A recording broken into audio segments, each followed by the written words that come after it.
இப்போ உங்களோட நிதி நிறுவனம் வந்து ஒரு பேங்கிங் செக்டர் அதே மாதிரி தான் ரன் ஆகுதுங்களா? அதோட சிஸ்டம் ஆமா ஆப்பரேட்டிங் ஆமா சிஸ்டம். கிட்டத்தட்ட அப்படிதான் இருக்கு. அப்படிதான் கிட்டத்தட்ட பேங்க் எங்களுக்கும் ஒரு 30% டிஃபரன்ஸ் சொல்லலாம். அவ்வளவுதான். வேற பாக்கி கிட்டத்தட்ட ஈக்குவல் டு பேங்க் இப்போ மாதிரி தான் அந்த இருக்கு ஜுவல் லோன் எங்களுக்கு. ஆகட்டும், ஆமா இல்ல ஆமா ஆமா எஜுகேஷன் லோன், ஆமா ஹவுசிங் லோன் அது எல்லாமே நீங்க பண்றீங்க. பண்றோம். ஓ 80% டெபாசிட்ஸ்ல இருந்து கடன் கொடுத்துறோம். 75 to 80% கடன் கொடுத்துறோம். ஓ ஓ சோ அது நல்ல முறையில ரிட்டர்ன் வருதான்னு நாங்க செக் பண்றோம். ஓகே அதை ஃபாலோ பண்றதுக்கு ஒரு சரியான ஒரு டீம் மேனேஜ்மெண்ட் ஒரு செக்ஷனே இருக்கு. ஓகே அதே மாதிரி எங்க ஹெச்ஆர் டீம் ஓகே வெரி பக்கா டீம்.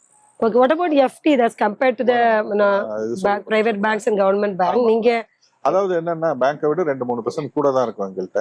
எஃப்டில. ஆமா ஓ அப்போ லோன்லயும் 2-3% கூட தான் இருக்கும். ஓ இது வந்து நம்ம நல்ல முறையில ஃபாலோ பண்ணி ம் அழகான முறையில இதை வந்து நம்ம தீர்க்கமா உற்று கவனிச்சு ம் ஸ்டெப் பை ஸ்டெப்பா நம்ம கொண்டு போய் ம் இதை வந்து வளர்த்து கொண்டு வர்றதுக்கு எனக்கு சுமார் ஒரு 10 வருஷம் 12 வருஷம் பிடிச்சது.